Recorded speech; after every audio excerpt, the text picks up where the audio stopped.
नमो भगवते वासुदेवाय। ओम नमो भगवते वासुदेवाय। ओम नमो भगवते वासुदेवाय। नारायणं नमस्कृत्य नरं चैव नरोत्तमं देवीं सरस्वतीं व्यासं ततो जयमुदीरये। नष्टप्रायेषु अभद्रेषु नित्यं भागवत सेवया भगवती उत्तम श्लोके भक्तिर्भवती नैष्टिकी।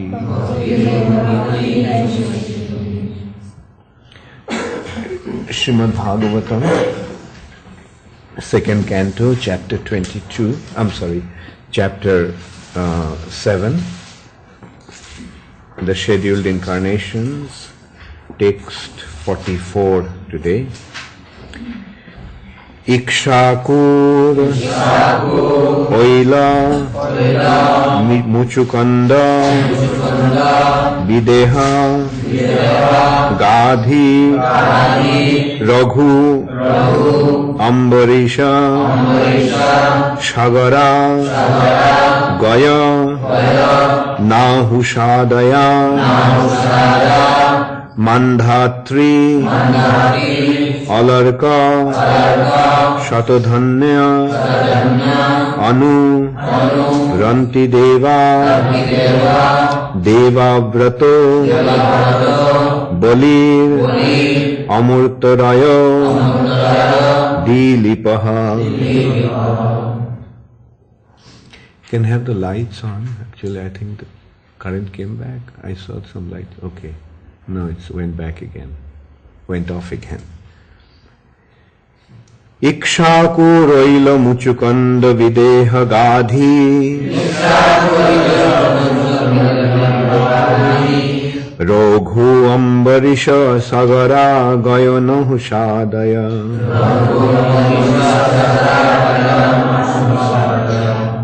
Mandhatralarka satadhannamu ranti deva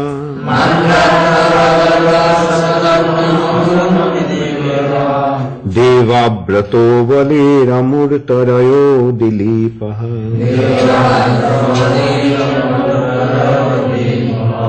Ikshakuraila muchukanda videha gadhi Ragham varisha sagara gayanahu shada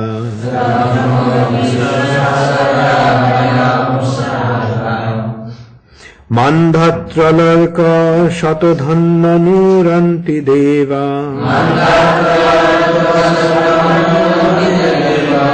Devavrato baliramurtarayo dilipaha Ikshakuraila muchukanda videha gadhi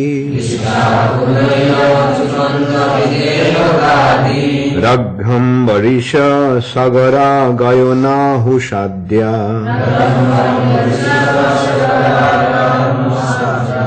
Mandhatri alarka shatadhannanuranti deva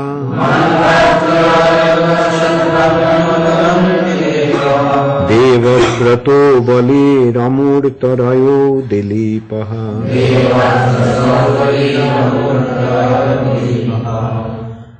Ikshaku Oila Muchukunda Videha Maharaj Janak Gadhi Raghu Ambarish Shagara, Shagar, Gaya, Gaya, Nahusha, Nahusha, Adya, and so on. Mandhatri,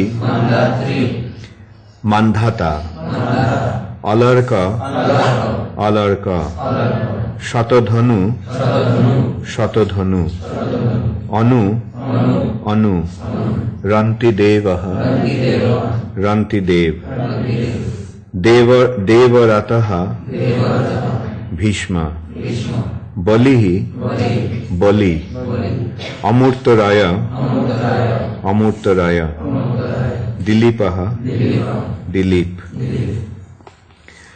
So these are the name of the illustrious personalities who were considered to be great devotees of the Lord, illustrious devotees of the Lord, narrated by Brahma to Narad Muni. I will read the entire translation of those 3 verses along with the purport again today. O Narada, although the potencies of the Lord are unknowable and immeasurable, still, because we are all surrendered souls, we know how he acts through Yogamaya potencies. And similarly, the potencies of the Lord are also known to the all-powerful Shiva, the great king of the atheist family, namely Prahlad Maharaj, Shayambhuva Manu, his wife Satarupa, his sons and daughters like Priyabrata, Uttanapad, Akuti, Devahuti and Prashuti, Prachinabarhi, Ribhu, Anga, the father of Vena, Maharaj Dhruva, Ikshaku, Oila, Muchukunda, Maharaj Janak, Gadhi, Raghu, Ambarish, Shagar, Gayo, Nahush, Mandhata, Alarka, Shatadhanu, Anu, Rantidev, Bhishma, Bali, Amurtarai, Dilip, Shobhari, Utanka, Shibi, Devala, Pippalada, Saraswata, Uddhava, Parashara, Bhurishena, Bibhishan, Hanuman, Shukadev Goswami, Arjun, Arishtasena, Vidura, Shrutadeva, etc. Purport by Srila Prabhupada.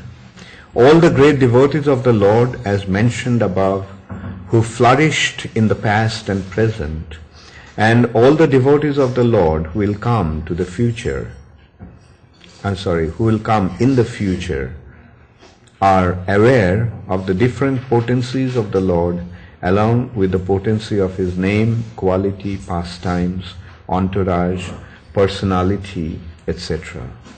And how do they know? Certainly it is not by mental speculation, nor by any attempt by dint of limited instruments of knowledge. By the limited instruments of knowledge, either the sense or the material instruments like microscope and telescopes, one cannot even fully know the Lord's material potencies which are manifested before our eyes. For example, there are millions and billions of planets far, far beyond the scientist's calculation. But these are only the manifestations of the Lord's material energy. What can the scientist hope to know of the spiritual potency of the Lord by such material efforts? Mental speculations, by adding some dozens of ifs and maybes, cannot aid the advancement of knowledge. On the contrary, such mental speculations will only end in despair by dismissing the case abruptly and declaring the non-existence of God. The sane person, therefore, ceases to speculate on subjects beyond the jurisdiction of his tiny brain, and as a matter of fact, he tries to learn to surrender unto the Supreme Lord, who alone can lead one to the platform of real knowledge. In the Upanishads, it is clearly said that the Supreme Personality of Godhead can never be known simply by working very hard and taxing the good brain, nor can He be known simply by mental speculation and jugglery of words. The Lord is knowable only by one who is surrendered soul.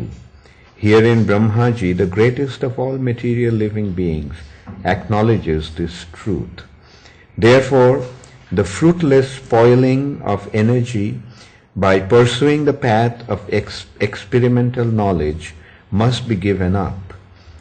One should gain knowledge by surrendering unto the Lord and by acknowledging the authority of the persons mentioned herein.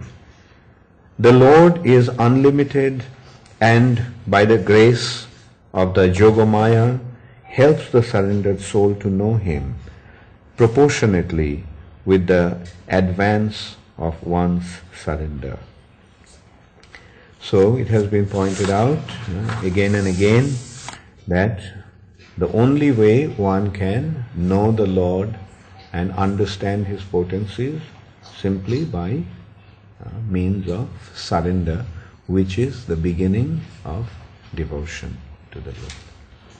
The surrender and devotion are interlinked. One cannot be devoted to the Lord without being surrendered. And one cannot surrender to the Lord unless one becomes a devotee. So they are related to each other, they are interlinked. Devotion begins with surrender. And as we develop our devotion, we become more and more surrendered. And these are the illustrious personalities. 43 of them have been mentioned here in this verse, in these 3 verses. Those who are, although very, very great personalities. Many of them were the rulers of the entire earth planet. Entire earth planet. But still they were surrendered to the Lord. They were powerful kings, they are great warriors, they were fearless in the battle, they did not care for anyone, but when it came to the Lord and His devotees, they were just completely surrendered to Him. So that is that's why these personalities are so illustrious. These personalities are so exemplary. So, yesterday, until when, which personalities did we do? I think we did Priyavrata and Uttanapad and their children. Uttanapad's children are, who are the children of Uttanapad? And Uttam. Very good. So, Uttanapad has been described as a very, very great devotee of the Lord in the category of a Mahajan. These are all actually Mahajans. So the next is Prachina Barhi, king, another very illustrious king, Prachina Barhi, who was very expert in performing sacrifices, and he was quite attached to performing sacrifices. He was very attached to perform sacrifices, but his sons, those who get involved in this materialistic aspect of the Vedas, known as the Karmakanda section of the Vedas, they are materialistic people. So Prachinabarhi was, although a very powerful king, but he was very materially attached to his fruitive activities in the beginning. But then Narad Muni took pity upon him. How many of you know the anecdote of King Prachinabarhi? How many of you? Raise your hands, those who know the anecdotes of King Prachinabarhi. Only 2? How many of you have been reading Srimad Bhagavatam? King Prachinabarhi, you don't remember? Okay, make it a point. Anyway, I'll be asking you for about each personality. How many of you know about them? Okay, Ganganarayan. Who is King Prachinabarhi? Bhagavad I forget, but his son is Prachetas. He gave instruction to perform some austerities. They went ocean for performing some austerities. And when they were performing austerities, they burnt out all this. This or that forest. Okay, very good. Then they, by pacifying them, Chandradev gave someone his daughter who is for marriage with them. I don't forget. Very good. Okay. Whose daughter that girl was? She was the girl of the ocean, Shatadruti. Okay. Actually, in Bhagavatam, all these characters are so interesting that we can make a movie out of each personality. Very exciting personalities, very wonderful personalities. Prachinabarhi, so King Prachinabarhi was the father of the Prachetas. The Prachetas became involved in performing austerities and penances. They they received the benediction of Lord Shiva and the blessings of Narad Muni. Narad Muni personally instructed them and guided them. Actually, Lord Shiva guided them. That you all go to this lake and go under the water and perform austerities. And they started to do that. And when they came out, they found that the whole earth planet has become covered with trees. Because there was no system, there was no law and order, there was no proper king ruling. And as a result of that, the whole earth planet became covered with trees and plants. Anyway, to go back to King Prachinabarhi, when Narad Muni saw that these Prachetas are so much involved in developing their relationship with the Supreme Personality of Godhead, then the Prachetas, Narad Muni took pity upon their father, King Prachinabarhi. He felt that his sons are so advanced, but look at this character, just completely absorbed in performing sacrifices to acquire punya and have materialistic enjoyment.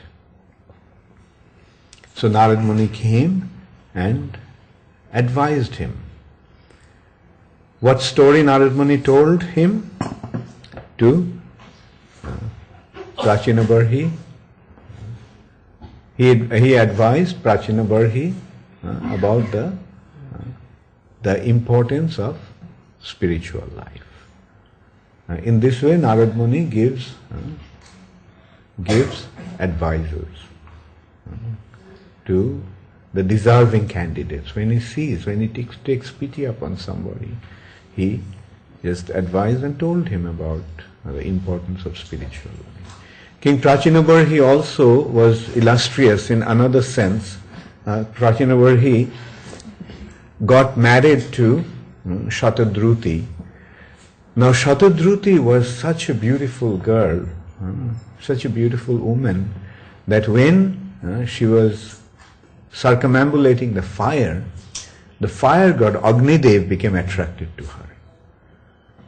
Even the demigods became attracted to her because of her celestial beauty. And Prachinabarhi got married to this Shatadruti, and through Shatadruti he got these 10 sons known as Prachetas. They are exemplary. Prabhupada actually used them as an example of unity and cooperation. They all were committed to just one cause. Whatever they did, they all, 10 of them were together performing that. And Prabhupada wanted us that in ISKCON we should take that example. In ISKCON we should all become united. The Prachetas were united in a spirit of cooperation.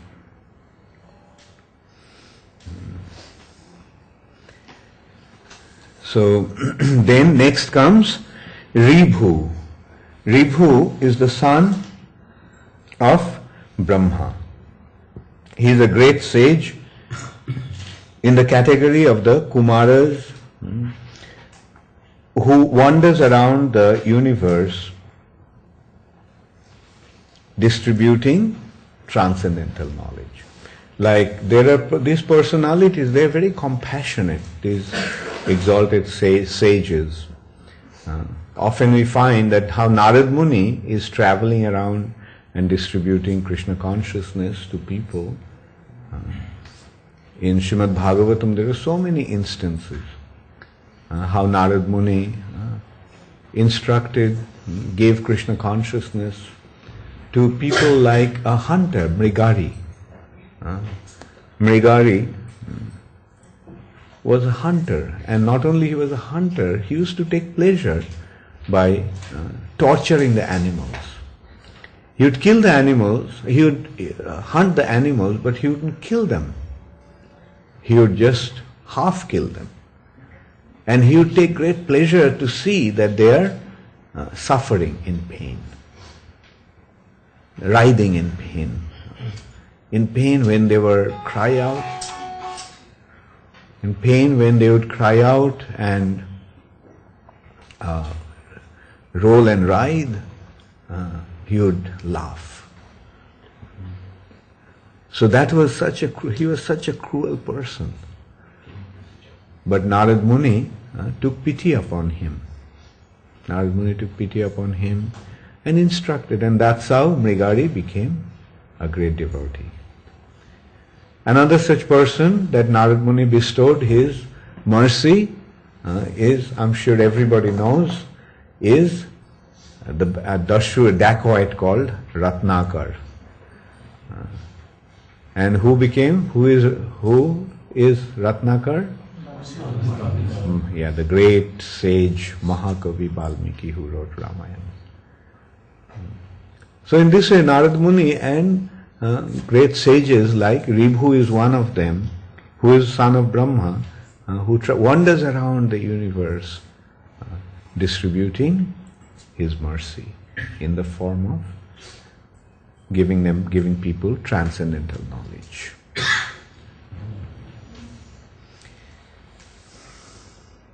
Anga, next comes Anga. Anga was the son of a great personality called Ulmuka. And Anga was a very powerful king also. And his son was Vena.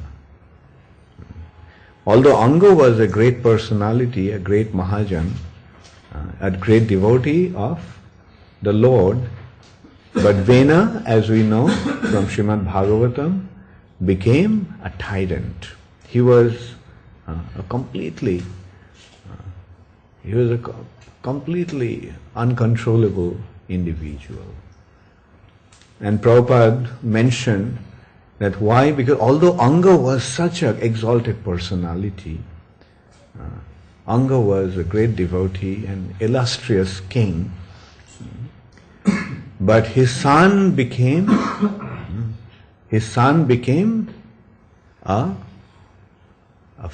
total rascal, a tyrant and defiant, demoniac individual. Prabhupada pointed out because unfortunately Anga got married to a not so nice woman. The father may be great personality, but if the mother is not, then the children may take to the mother. So Anga, when he saw that his son was like that, so he tried to advise him, guide him, chastise him when he was a little boy. He would take great pleasure killing the animals unnecessarily. See them suffering. He was so tyrannical even as a child. And eventually Anga became so disappointed that he just left home and went away. when he saw that he couldn't train his child, his son, properly, he just left home, took Banapras, and went to the forest. So this is how painful it becomes for the parents when the children become indisciplined and uncontrollable. On the other hand, when the children become illustrious, when the children become exemplary, then the parents feel proud of such a child. Always the parents take great pride and due to their attachment to their children. If the children are good, then they feel proud. If the children are not good, then they feel great pain in their hearts. So much so that one can just leave. One leaves his home and one goes away. Like that's what Anga did. And Vena, when he became a king, he became completely tyrannical. Instead of taking care of his subjects, citizens, he was torturing them. He was extracting taxes out of them. And for no rhyme or reason, he would punish them. So the result was so pathetic. People were suffering so much that the sages, the brahmanas, who generally live in the forest, away from the cities and capitals, they heard the cry of the people and they became perturbed. So they came to advise Vena that, what are you doing? Why are you doing this? You are actually the representative of the Lord. As a king, you are meant to take care of his land and take care of the inhabitants of that land. As a king, you are the caretaker. But Vena was completely arrogant and defiant. He just didn't want to listen to them. He became so intoxicated with his power that he disregarded these sages, these saintly personalities, and he started to insult them. And still these sages advised him, Vena, please listen to us, try to understand, come to your senses, don't act like this. But Vena was completely arrogant and incorrigible. So then the Brahmanas just cursed him. And as a result of their curse, the king, Vena, was dead. Just the curse, and not even cursed actually. It's what Bhagavatam describes, that they uttered the hunkar. They roared out of anger. They didn't curse, they roared out of anger, and just that anger, the anger was so powerful that he was dead, spot dead. But Vena didn't have a child. Vena didn't have a successor to the throne, so they started to consider what to do now. So from Vena's body, from his right arm, churning their right arm, his right arm, a great personality just appeared. That is Prithu Maharaj, who was an incarnation of the Lord.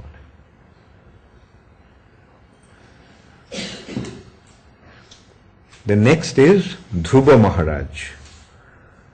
How many of you know about Dhruva Maharaj? Good. Maybe you can see how many I can't figure out who doesn't know. So maybe it'll be easier to figure out how many of you know about Dhruva Maharaj. If I ask you, please raise, those who do not know about Dhruva Maharaj, raise your hand. Oh, so everybody knows Dhruva Maharaj. Okay, so maybe I'll ask somebody to tell about Dhruva Maharaj. Who would like to speak about Dhruva Maharaj?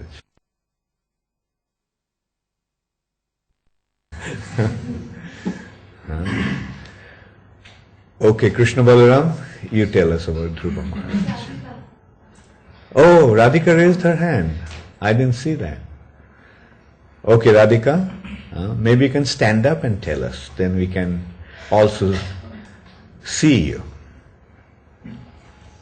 Don't consult your mother. Tell us about Dhruva Maharaj.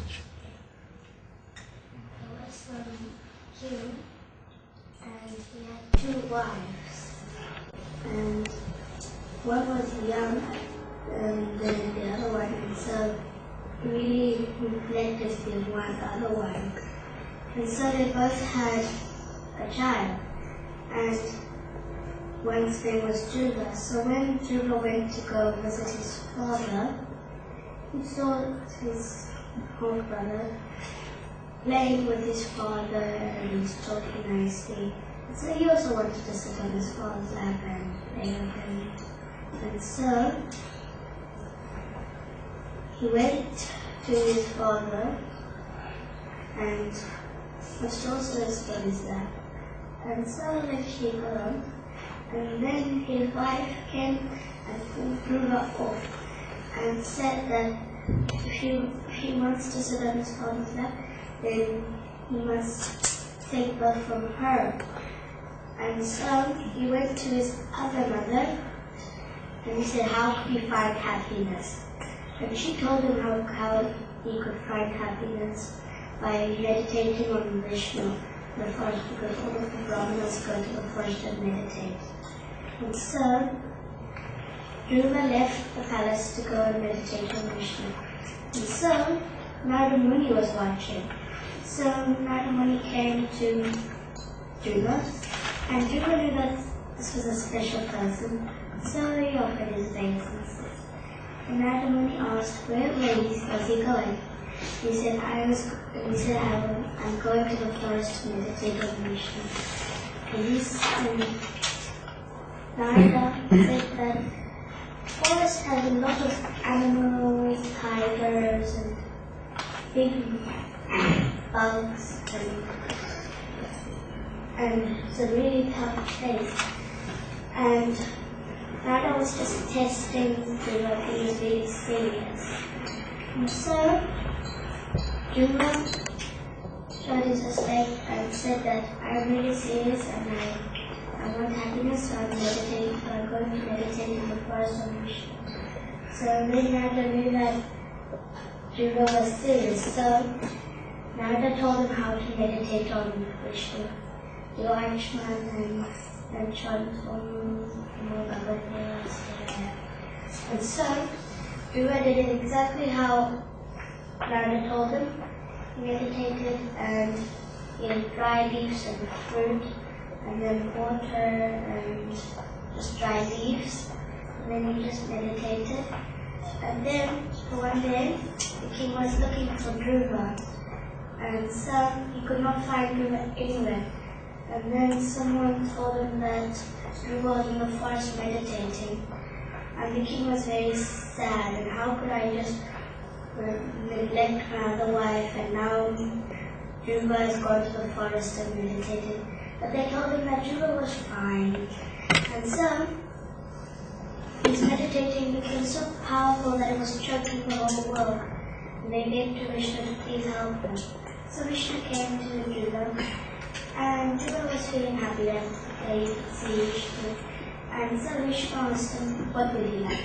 And Dhruva said, since now I've seen you, I do not want anything but you. And so Vishnu said that you also for something. And he said, I want a planet bigger than my father's. And he said that I cannot give that, but I'll give you a planet of your own that will never be destroyed. So Dhruva got what he wanted. Hari Bol.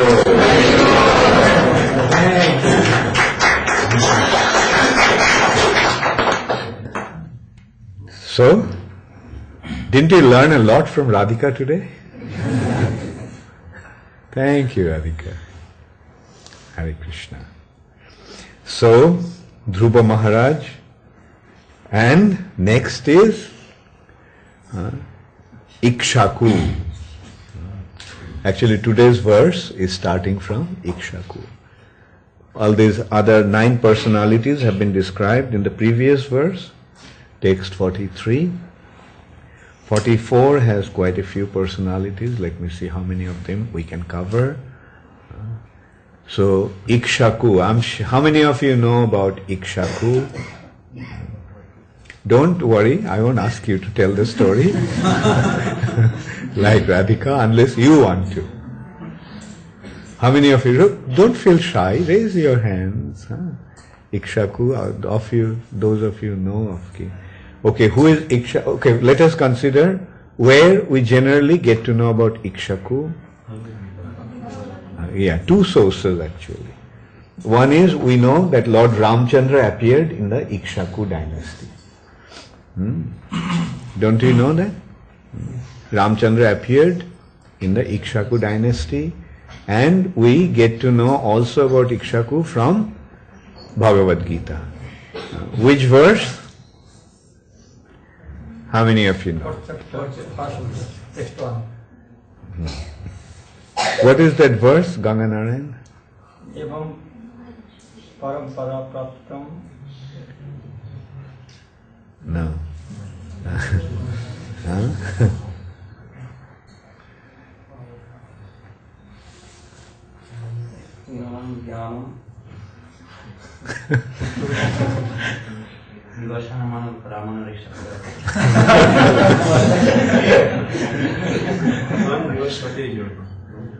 Yes. How does it start? Yes. Yeah. Yeah. Evam parampara praptam imam rajashaya vidu shakalene hamam yoga. After describing about karma yoga in the 3rd chapter of Bhagavad Gita, Krishna is telling to Arjuna that this knowledge, imam vivashyate yogam proktavan aham abhayam. That imam vivashyate yogam. Imam means this knowledge. This knowledge I gave to Vivashwan.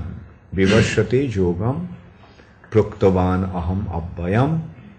And Vivashwan manave praho manor ikshakuve abrabit. So Vivashwan is the name of, who is Vivashwan? Imam vivashyate yogam. Vivashwan is the name of sun god. Now we see the sun coming up every day. That sun planet is not an empty desert. Sun planet is not just a round little fiery ball or a big fiery ball, big planet. Sun planet is filled with inhabitants. One may say that how can there be people in sun planet? Yes. In sun planet also there are people. Only thing is that people like you won't be able to stay in sun planet. Because your body, our bodies are not meant for sun planet. In order to live in sun planet, we need an appropriate body. Sun planet is a planet of fire. Therefore, in order to live in sun planet, one needs a body made of fire. It's a fiery body. Let us consider what is our body like. Do you know what is our body made of? There are 5 elements: earth, water, fire, air, and ether. With what material? What is the predominating element in our body?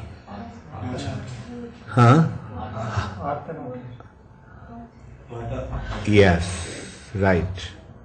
The predominating element in our body is water. What is the percentage? It's about 80%, almost 75 to 80, depending how fat you are.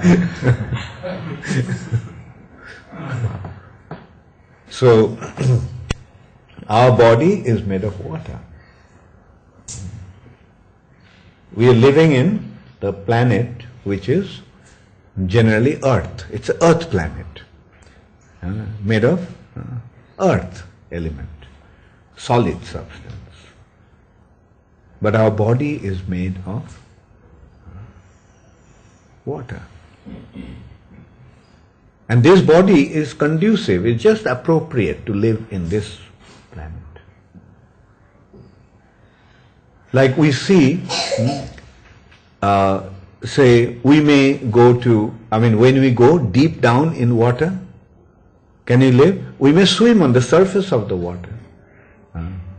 If you go a few 100 feet down the water, what will happen? The pressure will make the body explode.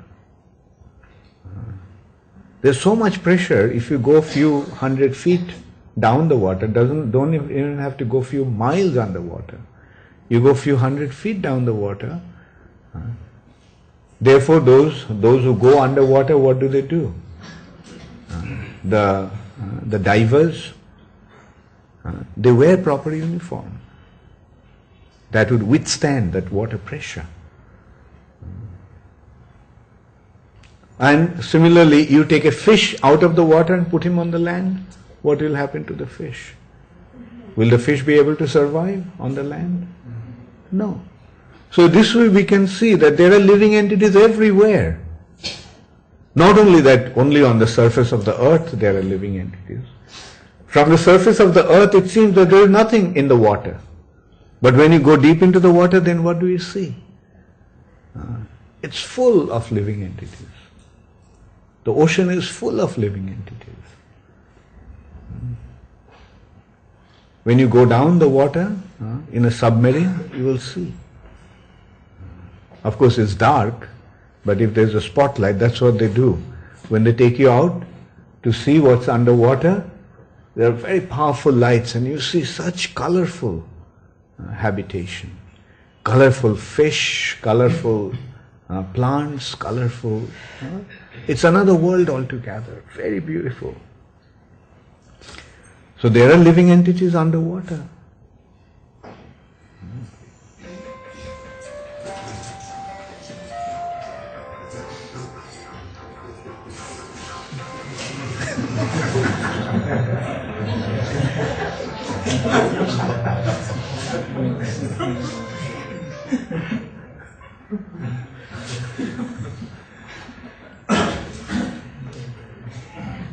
I'm afraid to tell her to give the Sunday feast. Then she'll distribute all the sweets from the sweet shop.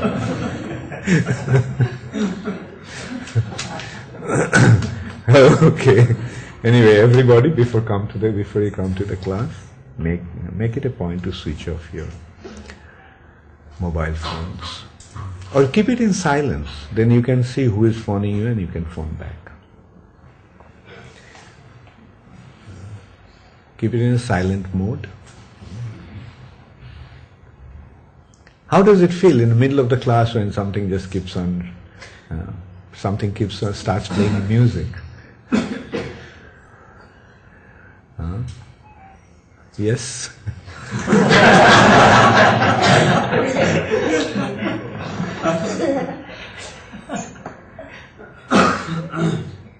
So, the point is, the sun planet is full of living entities.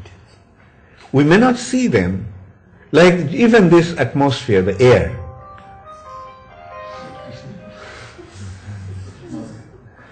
Okay.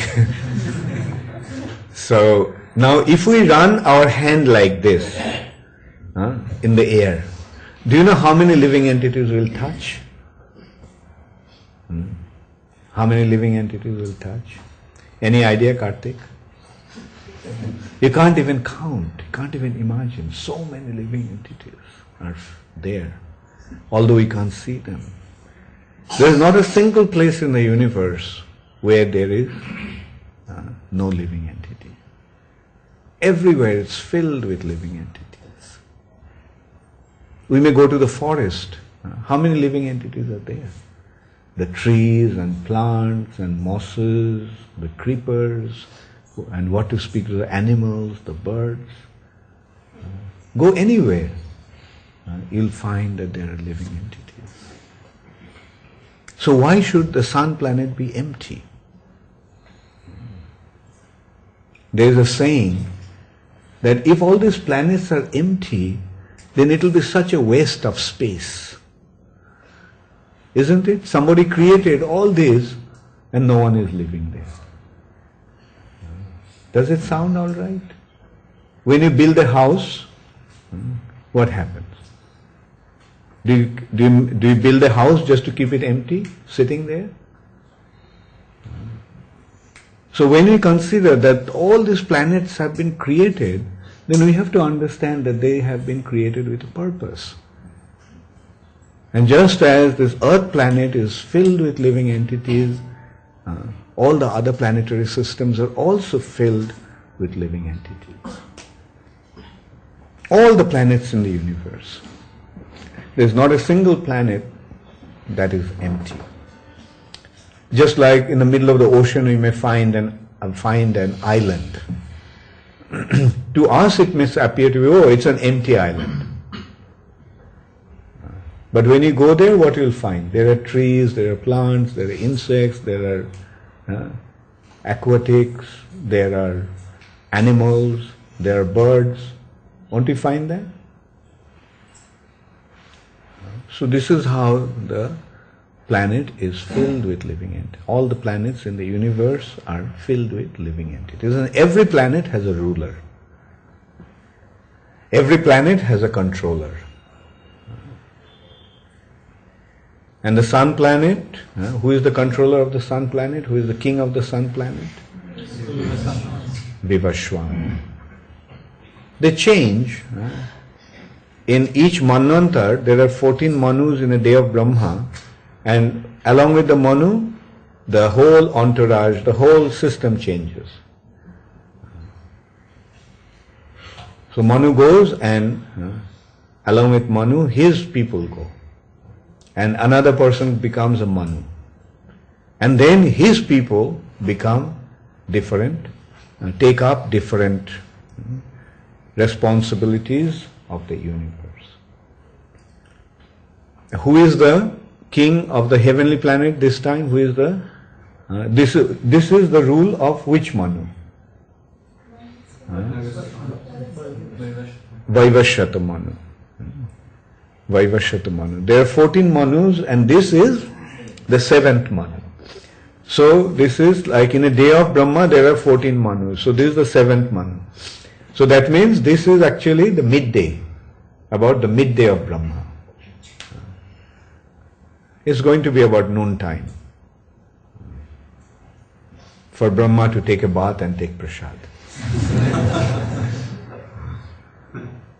And Vaivashyata Manu is the ruler of this Manvantar in this time. And Vaivashyata Manu has his people, his entourage to take care of different departments. Like Indra is the king of the heaven, or there is a particular Indra. Who will be the next Indra? Bali Maharaj. And in this way, the system changes, and this time it is Vivaswan who is the ruler of the sun planet. And his son, Vivaswan's son, is Vaivashyata Manu. He is the Manu for this age, this period. Vaivashyata Manu. And so Vaivashyata Manu son is Vaivashyata Manu's son is Ikshaku. Manur Ikshaku ve Abrabit. This knowledge Krishna gave to Vivaswan, Vivaswan gave it to Manu, his son, and Manu gave it to his son Ikshaku. And from Ikshaku came the Sun dynasty, Surya Vamsa. The Kshatriyas, there are two lines of Kshatriya dynasties, Surya Vamsa and Chandra Vamsa. And in Surya Vamsa, the Sun dynasty, Dynasty means this is the family line that is ruling. The ruling kings are ruling in this family. In this way, it's interesting to note that in Japan, they consider that they are coming from sun god.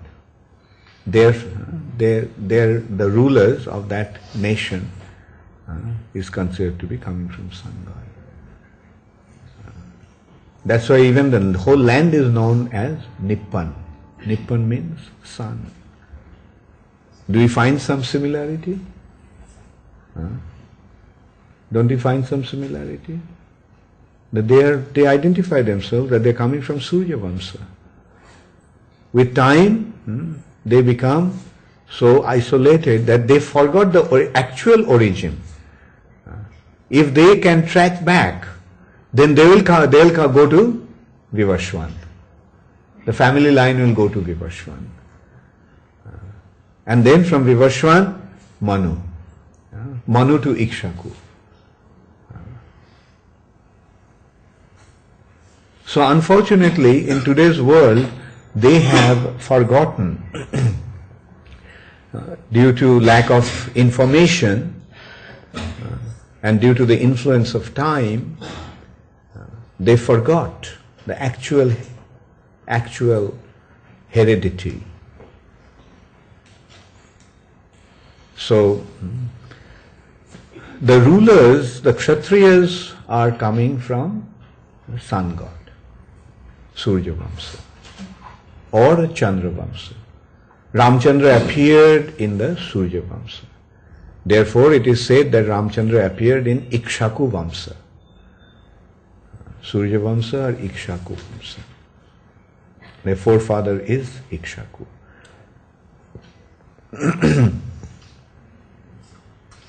Then Ikshaku, after Ikshaku comes Oila. Oila, this name is actually coming from, this is another dynasty, this is actually the Moon dynasty. Oila, the name Oila comes from Ila. Ila's son is Oila. His actual name was Pururava. Pururava is the son, moon god's son, Shomdev's son is Budh. And Budh's son is Pururava.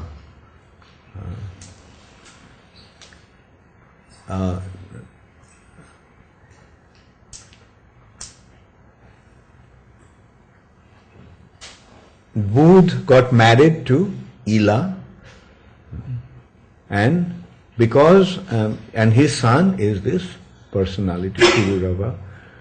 Pururava was married to Urvashi, the celestial Apsara.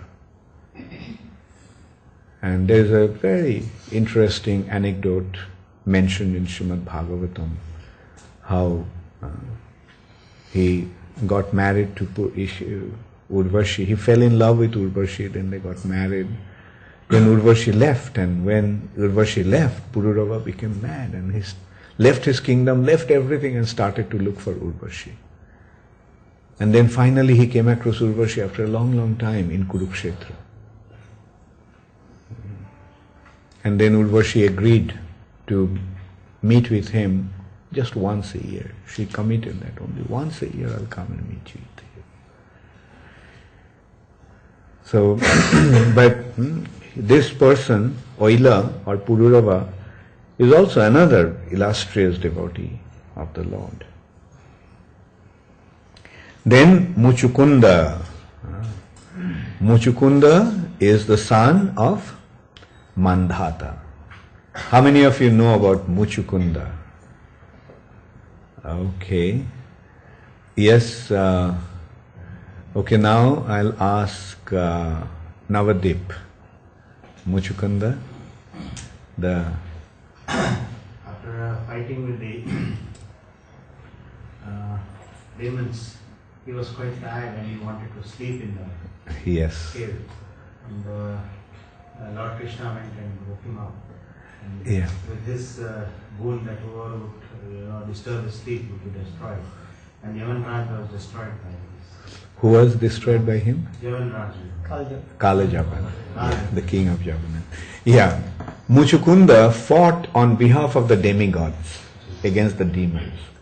Those days, this way we can see that the kings of some of the kings of the earth planet were so powerful that the demigod will ask them for their help to fight with the demons.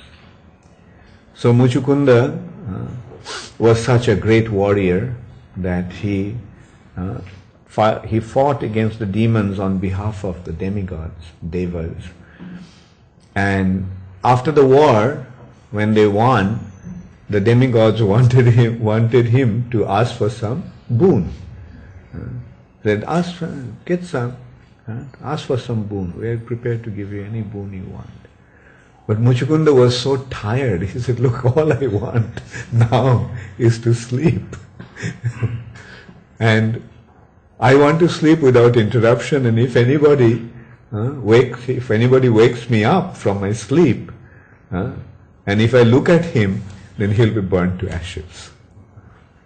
So demigods gave him that boon. Okay, you go and have a good sleep, and if anybody wakes you up, then he'll be burnt to ashes. So Kalajavana attacked Krishna, attacked Dwarka. And so Krishna actually could not kill Kalajavana. Kalajavana had that benediction that Krishna won't be able to kill him. So Krishna won't kill him, not be able to kill him. Krishna can kill anybody. Just as he is the giver of life to everyone, he can also take the life from anyone. But these are Krishna's pastimes. So Krishna, it seemed that Krishna was afraid of Kalajavana and he was running. So he ran into the mountain cave where Muchukunda was sleeping. And so he just entered into the mountain cave, and it was dark, pitch dark, and chasing after Krishna, Kalajavana just came into the cave and bumped into Muchukunda, who was lying there. And he thought that was Krishna, so he just kicked him. And Muchukunda woke up. And just as he looked at Kalajavana was burnt to ashes. Are these fairy tales? Are these fairy tales? No. Nowadays, unfortunately, even in India, people think that they are fairy tales. They call it mythology. And that's the greatest misfortune of India today. That these informations that give us a very clear understanding of the spiritual reality is considered to be myth, considered to be unreal stories. They never happened. But no, the scriptures, every single word of the scripture is the truth and nothing but the truth.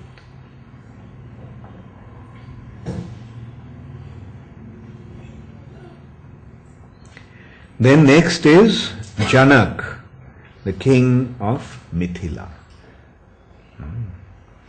He has been described here as I think Mithi. Videha, right. Yeah.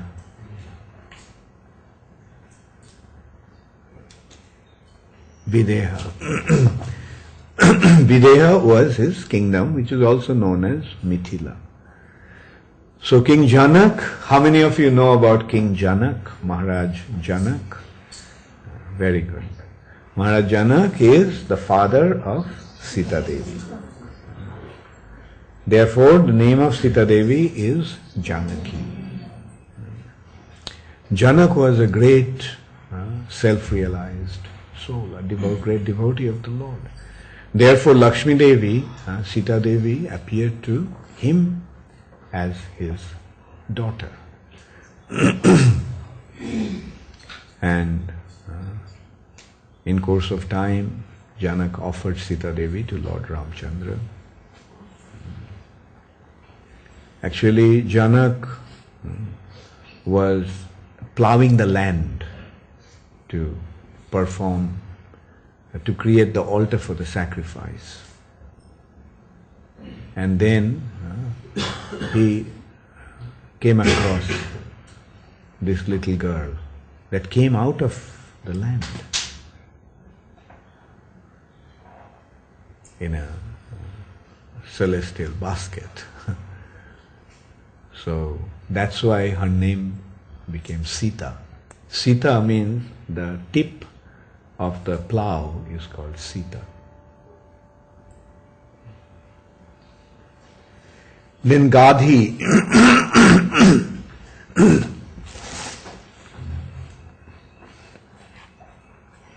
Gadhi is another illustrious king.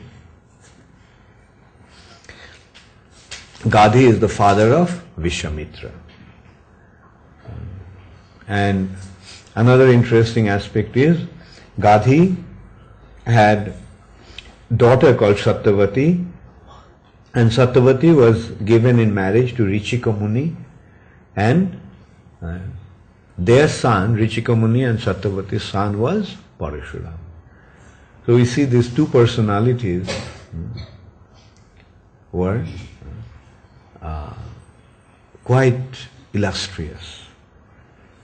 Like, in a way, like Vishwamitra, he was a Kshatriya, but he wanted to be a Brahmana. But Parashuram was the Brahmana who actually developed the qualities of a Kshatriya. This also was because there was a mix-up. Satyavati and Gadhi's, King Gadhi's wife, so mother and daughter, Satyavati was married to Richik Muni, a Brahmana, and like a sacrifice was performed, and there were 2 pots of sweet rice were meant for 2 personalities, two of them, mother and daughter. But it got mixed up. The mother ate the sweet rice that was meant for the daughter, and the daughter ate the sweet rice that was meant for the mother. And as a result of that, the children were born with diverse characteristics. The one who was supposed to be born as the queen's son, as the son of Satyavati, the son of Gadhi, he took the Gadhi's son took the characteristics of a Brahmana. And Richik Muni's and Satyavati's son, who was supposed to be Brahmana, developed the characteristic of a Kshatriya. So Vishwamitra, a very powerful king, he wanted to become a Brahmana. And he did become a Brahmana. And Parashuram, born as a son of a Brahmana, but developed the quality of a Kshatriya. Of course, Parashuram was an incarnation of the Lord, who came to annihilate the Kshatriya 21 times. He made the earth Nikshatriya, devoid of Kshatriyas, 21 times. Because at that time the Kshatriyas became so tyrannical, so degraded, that he wanted to wipe out the Kshatriyas. And it all started due to the conflict between Richik Muni and Kartavirjarjun. Kartavirjarjun's sons came and killed his father, Richik Muni. Therefore Parashuram just became so angry. He was not at home at that time. So he just wiped out the entire family. And not only once, he saw that the Kshatriyas have become so degraded, he decided to wipe out the Kshatriyas. And he did that 21 times. Wiped out all the Kshatriyas from the surface of the earth. Not all the Kshatriyas, some Kshatriyas fled. Prabhupada pointed out that Kshatriyas who fled away from India at that time settled down in Greece and Rome and all that part of Europe. And then from there they later on migrated to the Central and Northern Europe. First they went and settled down in Greece and Rome. And it's the Romans who actually invaded later on and drove away the barbarians and Saxons from the northern part. And there are all those inhabitants, the original inhabitants of that place were practically defeated by them and they took over. So that's how we see that originally the Europeans are actually coming from the Kshatriya line from India. Then Raghu, then the personality who had been described is Raghu. Raghu appeared in the Ikshaku dynasty. Now here's an interesting thing to note, that if they were fairy tales, if they were myth, if they were unreal stories, then how can we get such a distinct lineage? Not only the father, generations after generations, the line has been very clearly described. Like we know about Ikshaku, but now we are coming to some great personality in the Ikshaku dynasty, Raghu. So, Lord Ramchandra appeared in this family as his descendant. Therefore, Ramchandra is known as Raghava, Rama Raghava, Raghubir, Raghupati, Raghupati Raghava Raja Ram. So because he appeared in the Raghu dynasty, and the clear line is there, it's coming from Ikshaku, in the Ikshaku dynasty. In the Ikshaku dynasty there is a king called Raghu. Is it fairy tale or it's history? Isn't it more of a history than anything else? The family line is very clearly defined. Then Raghu's so in the Ikshaku dynasty there was a very famous king called Khattanga. Khattanga's son was Dirghabahu. Dirghabahu's son is Raghu. Raghu's son is Aja. Aja's son is Dasarath. Dasarath's son is Ramchandra.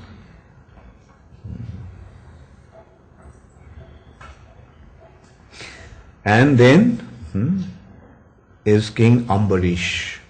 How many of you know about King Ambarish? Maharaj Ambarish. Very good. Ambarish was the son of Nabhaga, another illustrious king, and Ambarish became famous to us at least, from Srimad Bhagavatam, because of his conflict with Durvasha Muni. Durvasha cursed Ambarish. Durvasha is famous for cursing. Even the Pandavas were afraid of Durvasha. Because they were afraid that he could curse him, and Duryodhana actually sent Durvasha to the Pandavas when they were in the forest. And Duryodhana provoked that yes, you go to the forest and Pandavas are there and they'll take care of you very nicely. And Durvasha used to travel with 64,000 disciples. So then Duryodhana thought that he will go there and he will not be treated properly. He will come with so many of his disciples and they won't be able to feed them. And then Durvasha will get angry and he'll curse the Pandavas. But when Krishna is there is nothing to worry about. And also Duryodhana he knew that Draupadi actually had a pot that she received from sun god, that would supply unlimited amount of food until she herself ate. But when she would eat, then for that day that pot won't produce anything. So Durvasha arrived when Draupadi took her lunch after feeding the Pandavas. And then Draupadi was in difficulty. Pandavas were quite worried, now what will happen? So Draupadi then took shelter of Krishna.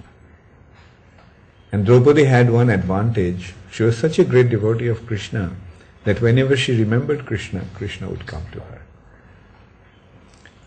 So Krishna came. He said, Draupadi, why are you calling me? And Draupadi said, look, Durvasha appeared with 64,000 disciples and I already have eaten and this pot is not going to produce any food, so why are you in a big fix? Krishna says, is there anything left in that pot? He said, no, nothing. We've polished everything off. Then he asked, is there at least, see if there is even a piece of grain. And Draupadi found that there was one piece of grain sticking onto the pot. Krishna said, give it to me. So Krishna took that and Krishna belched of satisfaction. And in the meantime, Durvasha was taking bath in the river. Pandavas told them, please go take your bath and come back, we'll make some arrangements for you. And when Durvasha was taking the bath and came out of the bath, and because Krishna belched, he also started to belch along with all his disciples. They felt so satisfied, so full in their stomach, they felt bad that, they will make such a huge arrangement for us to feed us there, and if we go and can't eat, then it will be embarrassing. Better we go away from here. So they didn't come back. Durvasha, along with his disciples, just went away from there. So this is how Durvasha was afraid of his curse.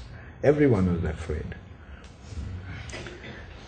And it was actually Durvasha who cursed Shakuntala also, that about whom you are thinking and you didn't recognize my arrival here. And although I was here and I was calling and you didn't see me, you didn't respond to me, I curse the personality who you are thinking of, he'll forget you. He will not remember you. And as a result of that, Dushyanta didn't recognize, completely forgot about Shakuntala. So this is how powerful these sages were. But from the anecdote of Ambarish Maharaj, what do we find? No matter how powerful these personalities are, they should not better fool around with the devotees. Durvasha came and cursed Ambarish Maharaj. And as a result of that, what happened? The devotees are protected by the Sudarshan Chakra of the Lord. And when he cursed, the Sudarshan chased Durvasha. And Durvasha was running, trying to run away. But wherever he was going there, he was a mystic yogi. He could travel with the speed of the mind. But Sudarshan was chasing him wherever he went. He took shelter of every great personalities. Finally he went to Narayan in Vaikuntha. Said, please save me from this Sudarshan Chakra of yours. Narayan said, look, I can't save you. If the devotee who you caused committed the offense to, if he forgives you, then my chakra will stop. Then only you can be saved from my chakra. So Durvasha went back and fell at the feet of Ambarish Maharaj, begging forgiveness. But Ambarish Maharaj, with a natural Vaishnava compassion and generosity, he said, offense? No, there is no offense at all. You didn't do anything to me. Whatever you have done is right. You are my guest and I should have actually treated you first. But it was the day of Dwadasi In Vrindavan, Ambarish Maharaj he performed Ekadasi and he was about to break his fast. And his advisors, his ministers advised him that please break your fast, don't eat anything, just take a little water to drink. And right at that time Durvasha appeared and said that you, when I as your guest haven't been fed and you are indulging in drinking water. So he wanted to curse him. But the result of the curse was he became attacked by the chakra. So this is how illustrious these personalities are, and from these anecdotes we get to know how the Lord bestows His causeless mercy upon His devotees, how the Lord always protects His devotees. Therefore, time and time again it has been reminded in the scriptures that if you take shelter of Krishna, you won't have to worry about anything. Take shelter of Krishna, Krishna will give you all protection. Krishna himself is saying in Bhagavad Gita, Aham tvam sarva papebhyo mokshayishyami. I shall deliver you from all your sinful reactions. Don't worry. The difficulties come due to sinful reactions. So when Krishna takes care of our sinful reactions, there won't be any difficulty. Rather, those who try to cause disturbance and difficulties to a devotee, he becomes affected by that. Nothing actually can affect a devotee. Thank you very much. All glories to Srila Prabhupada.